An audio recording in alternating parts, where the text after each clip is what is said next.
outrage over the killings of 6 hostages erupt in mass protests as pressure mounts on the Israeli government. Protesters say the government is sabotaging a hostage release deal in favor of maintaining a military presence along the Gaza-Egypt border. Plus, after holding out hope for months, grieving families in Israel bury their loved ones. Hirsch, we failed you.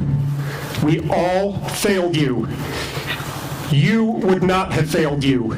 You would have pushed harder for justice. The Philippines is inundated with a tropical storm and how a Chinese hospital ship is helping people across Africa. Today is Monday, September 2nd, and this is VOA's Flashpoint.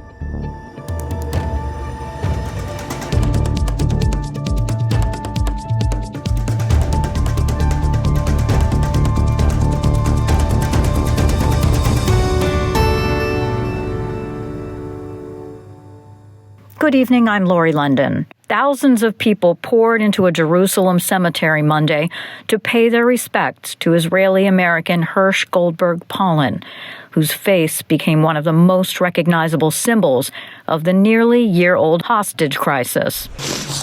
Amidst the inexplicable agony, terror, anguish, desperation, and fear, we became absolutely certain that you were coming home to us alive. But it was not to be. Many in the crowd sobbed as his mother, Rachel Goldberg Polin, said goodbye to her son after he was said to have been killed by militants as soldiers were approaching the spot where he was being held. Finally, my sweet boy, finally, you're free!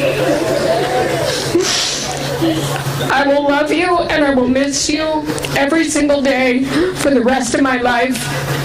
But you're right here. I know you're right here. I just have to teach myself how to feel you in a different way. She and her husband, John, shared stories of their son and said they hoped his death might at least be a turning point. For 330 days, Mama and I sought the proverbial stone that we could turn over to save you. Maybe, just maybe, your death is the stone, the fuel that will bring home the remaining 101 hostages. And at the White House Monday, President Joe Biden said he had spoken with Hirsch's parents and bluntly responded to reporter questions on ceasefire negotiations. Mr. President, do you think it's time for Prime Minister Netanyahu to do more on this issue? Do you think he's doing enough? No. Anger and anguish over the deaths of the 6 hostages sparked massive protests that swept across Israel Sunday as frustration mounts over the failure of the country's leadership to secure a ceasefire deal that would free the remaining captives who have now been held for about 11 months. We hear more from Linda Gradstein in Jerusalem. Just days after their families screamed to the hostages on loudspeakers at the Israeli-Gaza border, the Israeli army announced that 6 hostages were found in a tunnel in southern Gaza. The murdered hostages included Hirsch Goldberg Polin, a dual U.S.-Israeli citizen.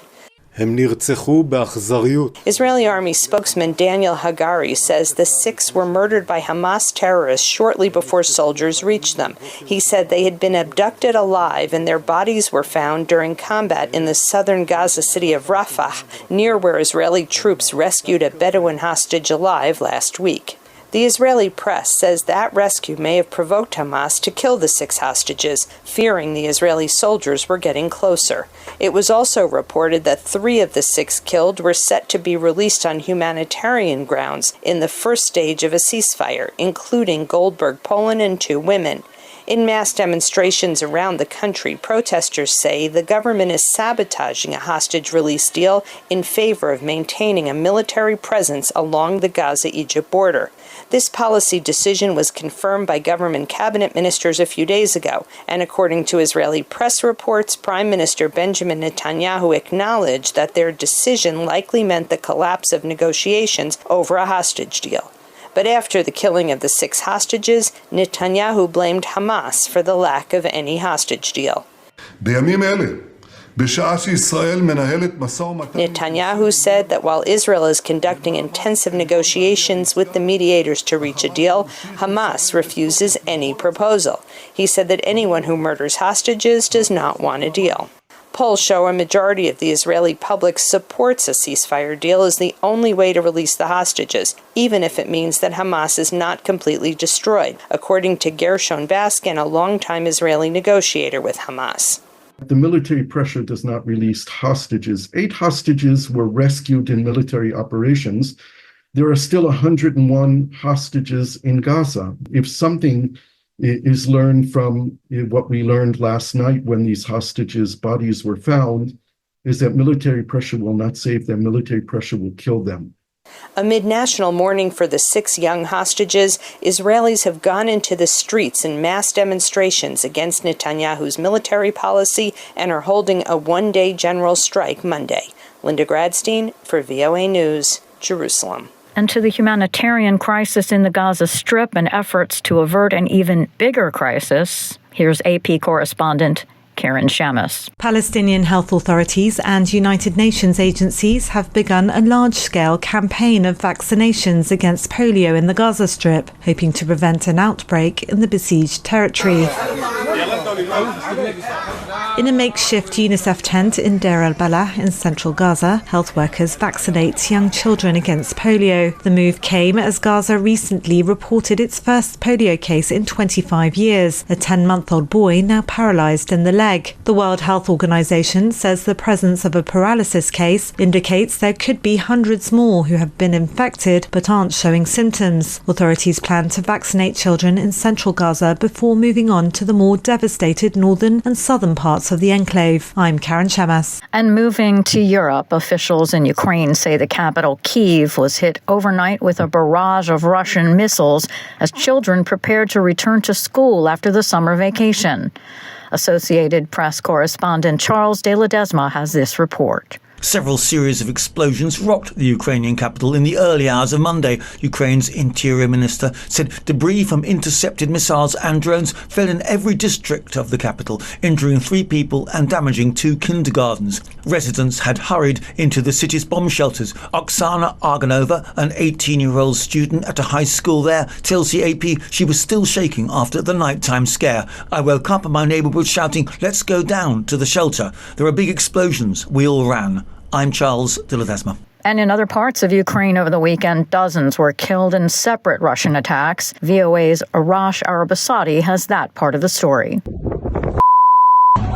Social media video captures the moment a missile strikes the Ukrainian city of Kyiv.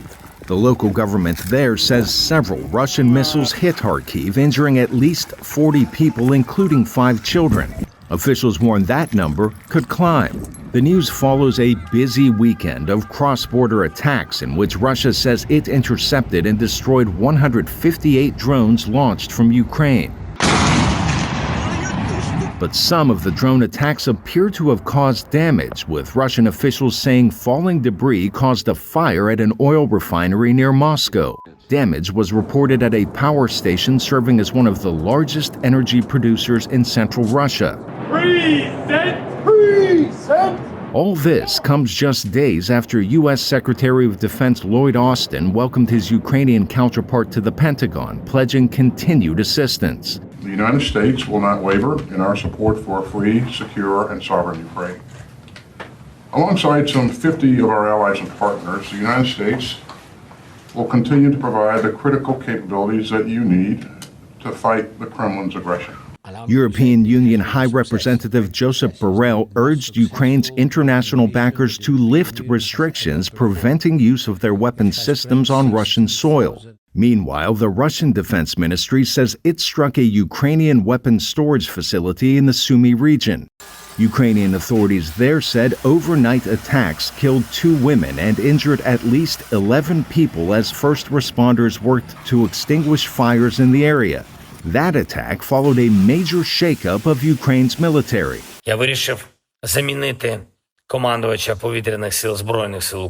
I have decided to replace the commander of the Air Force of the Armed Forces of Ukraine. We must strengthen ourselves, take care of our people, take care of our personnel, take care of all the warriors. Glory to Ukraine. The high-level firing followed news of a fatal crash of an F-16 warplane during a Russian bombardment. Ukraine received the jet from its Western partners. With attacks from above an ever-present threat, Ukrainian women volunteered to shoot them down. The so-called witches of Bucha aim to keep the skies clear from the types of attacks that filled this past weekend. Arash Arabasadi, VOA News. And as for funding the war, Russia is accusing the European Union of theft after the bloc transferred the first tranche of profits from frozen Russian assets to Ukraine to boost Kyiv's military capabilities. The group of 7 leading industrialized nations plans a similar move, but as Henry Ridgwell reports, there are concerns that some Western states could cut their own aid. The European Union said Friday it has provided $48 billion of military aid to Ukraine since Russia's 2022 invasion. The bloc has also begun providing military and civilian aid to Ukraine using profits from $300 billion worth of confiscated Russian assets following an EU agreement struck in May. The bloc's Foreign Affairs Chief, Josep Borrell, spoke to reporters Friday after a 2-day meeting of EU defence ministers in Brussels. We have mobilised the first tranche of windfall profits from Russia frozen assets. It's 1.4 billion. Part of it is going directly to Ukraine. Going directly to Ukraine in order to boost the Ukrainian defence industry. By March, we will have the second tranche of the windfall profits. Moscow on Thursday described the transfer of profits from its frozen assets as theft and warned of legal consequences. The group of 7 leading industrialized nations, or G7, has also agreed to use profits from its frozen Russian assets to provide aid for Ukraine, although that scheme has yet to be finalized. Germany indicated this month that it could use the G7 mechanism as a substitute for its own military aid for Ukraine, as Berlin tries to cut spending. Germany is Ukraine's second biggest bilateral donor after the United States. Liana Fix is from the Washington-based Council on Foreign Relations. The political signal that it sends is devastating, that the biggest donor in absolute terms in Europe, Germany, suddenly stops its support for Ukraine. The idea of the G7 instrument was to communicate to Vladimir Putin that it doesn't make sense for him to wait, to outweigh the West, right? That he cannot hope that at some point the West will stop support. And so this is a contradicting sign now that the moment there has been another financial source tapped, suddenly Ukraine funding is cut out of the budget. Chancellor Olaf Scholz insisted Germany would support Ukraine as long as necessary. Meanwhile, the European Union Thursday urged member states and Western allies to lift restrictions on Ukraine using long-range missiles to target sites inside Russia. Henry Ridgwell, VOA News. You're listening to Flashpoint from the Voice of America. I'm Lori London in Washington. Heavy rains have flooded streets and parts of the Philippines as Tropical Storm Yagi, which hit the country on Monday, prompted the suspension of government work and classes. Yagi brought winds of up to 85 kilometers per hour. Residents in one province said floodwaters reached the rooftops of some houses. The Philippines is frequently hit by storms, with an average of 20 tropical cyclones affecting the country annually. The U.S. State Department has expressed concern about reports that Iranian authorities have been unjustly arresting and sentencing nurses striking over poor working conditions. The nurses began conducting peaceful protests in a few cities in early August, but those demonstrations have since spread to at least 50 hospitals in 21 cities. My colleague Michael Lippin spoke with Tehran Medical School graduate Sahar Matalebi for insights into the nurses' concerns and why they've stopped short of calling out the country's Islamist leaders. They are carefully actually doing it just to get their rights, without being accused of doing any political activity, because basically the protest to the work condition is illegal, even in the constitution of Iran. So the government is trying very much to turn it to a political act that then can prosecute these protesters, while these nurses are very smartly and wisely and carefully keeping all the protests and the content that they are sharing clear that this is absolutely non-political issue and it's completely about their civil rights as a worker. And to be very honest, I mean, we even those are trying to be their voice, and we tried also to keep this line clear, because especially for us that who are living abroad, I mean, if we change this whole movement to something else and like a political, and the result will be like executions or long-term prison, then it wouldn't serve anyone. And for the moment, what is very important for us that they, at least for once, one group of the population can demand their rights in completely civil way and be successful. And then it could be taken as an example for rest of the demand that we have. And then maybe we can work on the other issues, and including the whole political issue. So one question I wanted to ask is, when the nurses do go on strike, how challenging is it for them to balance their desire to protest as well as providing life-saving care?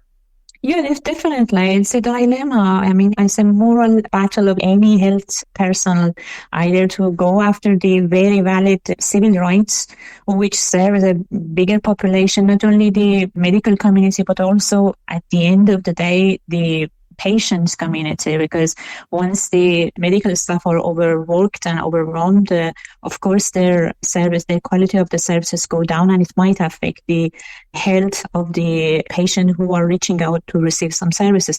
But at this point, they have to do it, because basically the issue is that Iran currently has 230,000 nurses, which according to the government standard, which for every bed it should be 1.8, now is below 1 nurse per bed.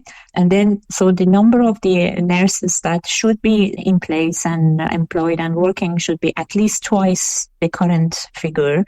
And then we already have like 100,000 unemployed nurses that are ready to serve, but they are not getting the good employment packages. And most of them, they are recruited for below 90 days, just not to receive the whole packages or to be underpaid. And they are severely underpaid currently. I mean, basically they are receiving maximum 15 million Toman salary per month, which is exactly at the poverty line officially announced for the population.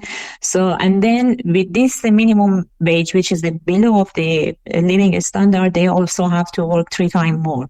So what they are demanding now is that to recruit this 100,000 unemployed nurses, that it will reduce the burden of the work on the other 230,000 nurses, and it will increase the accuracy of the services, it will decrease the medical errors, and eventually it will improve the health of the society. That was researcher and Tehran University Medical School graduate Sahar Matalebi speaking with VOA's Michael Lippin.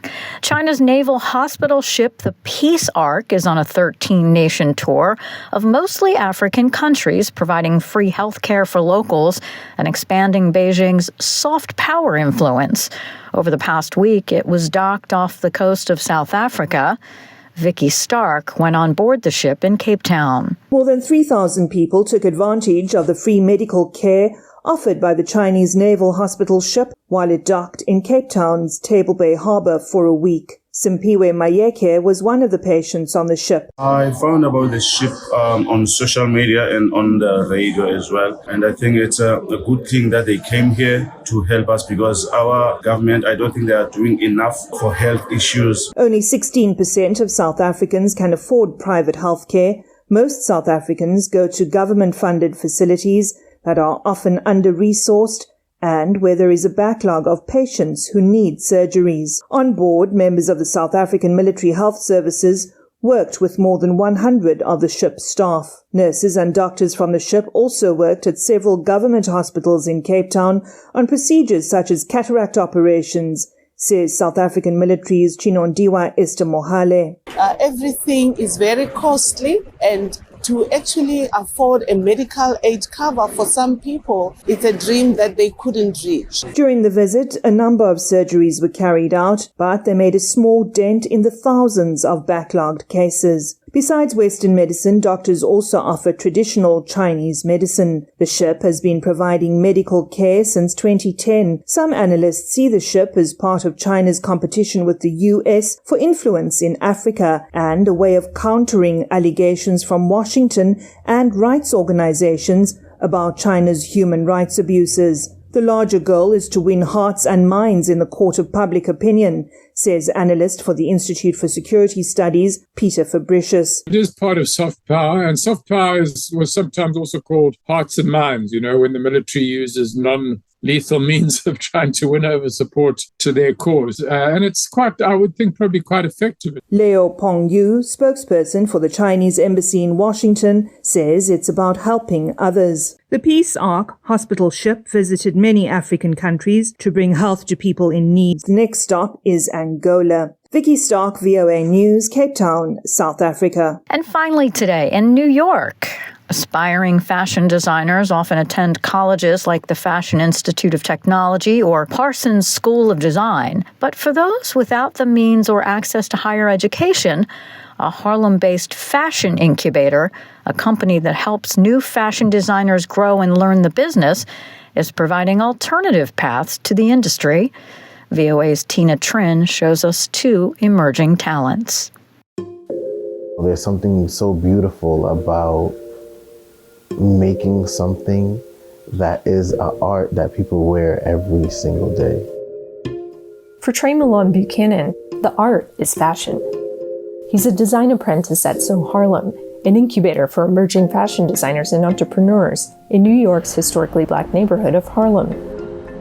I love to create clothing that you have on, but it can be shaped or shifted or even a different pattern, a different fabric to something that can make it even more cooler than what it already is. But in the city's ultra-competitive fashion industry, Buchanan has no illusions about the challenges of breaking into the field. A 2021 report by the Council of Fashion Designers of America and clothing company PVH Corp surveyed over 1,000 employees across 41 fashion companies and found that 2 in 3 Black employees experienced microaggressions and were often the only minority in the room. It's a very closed group. Sometimes you really gotta just slide into the back door. Sometimes you gotta wiggle your way in. It's why spaces like So Harlem are critical for creating pathways for young talent like Buchanan and fellow apprentice Noah Joseph. I might not be what I'm doing if it weren't for So Harlem, at all. Joseph couldn't afford traditional fashion design school. I'd never touched a sewing machine before I got here. Never. And I came here and, they walked me through everything. I was able to learn how to sew. I learned how to cut patterns, make patterns. The nonprofit has helped launch more than 20 micro-businesses, including Joseph and Buchanan's respective clothing lines. Along the way, it has trained unemployed and underemployed locals and assisted with job placement. I didn't know this was in Harlem. I thought I would have to go downtown to kind of have this type of opportunity. For young aspiring designers like Buchanan, it's reassurance that they're on the right track. It took me years to really get that confidence up to be something. The self-described introvert has found a vehicle for expression. Because I don't talk as much, I always feel as though my work has to speak louder than myself. And at this Harlem studio, the designs speak for themselves. Tina Trin, VOA News, New York. And that does it for today's program, but there is more VOA coverage 24 hours a day on our website, voanews.com, and across our social media platforms. On behalf of all of us here at VOA, thank you so much for listening. Until tomorrow, I'm Lori London.